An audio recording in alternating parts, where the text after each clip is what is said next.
When you look at the whiskeys that comprise the Jack Daniel's family of brands, they all have several things in common. First of all, every drop of Jack Daniel's is produced from the Cave Spring in Lynchburg, Tennessee. The other thing that they have in common is the grain bill. That is corn, malted barley, and rye in the same percentages.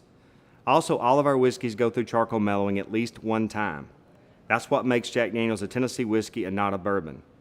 The other thing that's unique about Jack Daniel's is that all of our whiskey will go into a barrel that we manufacture for ourselves. So everything that we use is brand new, charred white oak, and we're the only people in the industry today that actually make our own barrels. So that gives us a level of control over what will happen in maturation that many companies won't be able to achieve.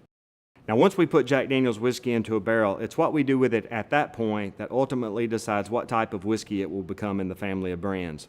The higher a barrel is located in a warehouse, the hotter it gets and the faster it matures for the days that it's located there.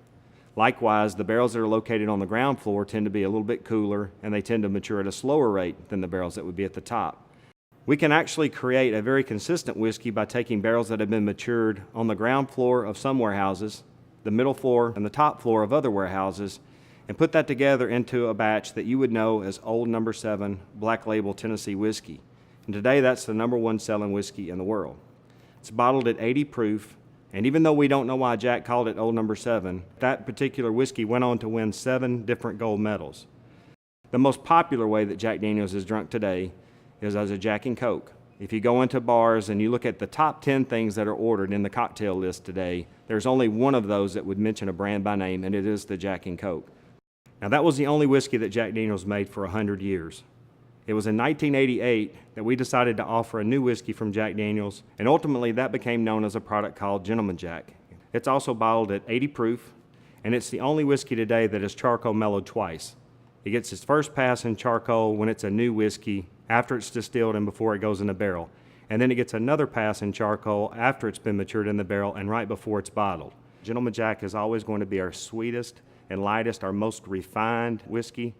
To me, it's just very easy to drink, it's very approachable, it's wonderfully done whiskey. Now, after we introduced Gentleman Jack in 1988, we began to hear from a lot of the Jack Daniel's fans saying that they were really excited to see a new whiskey from us. So it was in 1997 that we introduced a product that became known as Jack Daniel's Single Barrel.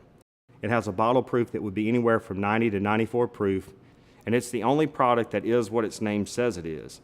It's actually product that's taken from one individual barrel. That barrel always comes from the Angel's Roost, which is the highest and hottest location of a warehouse. And what happens in the Angel's Roost is typically that the angel share on the barrel is going to double. It ends up being about 30%, while a typical barrel in another spot in our warehouse might be in the 15 to 16% range. And every one of those barrels literally becomes its own vintage because each barrel has its own unique set of properties.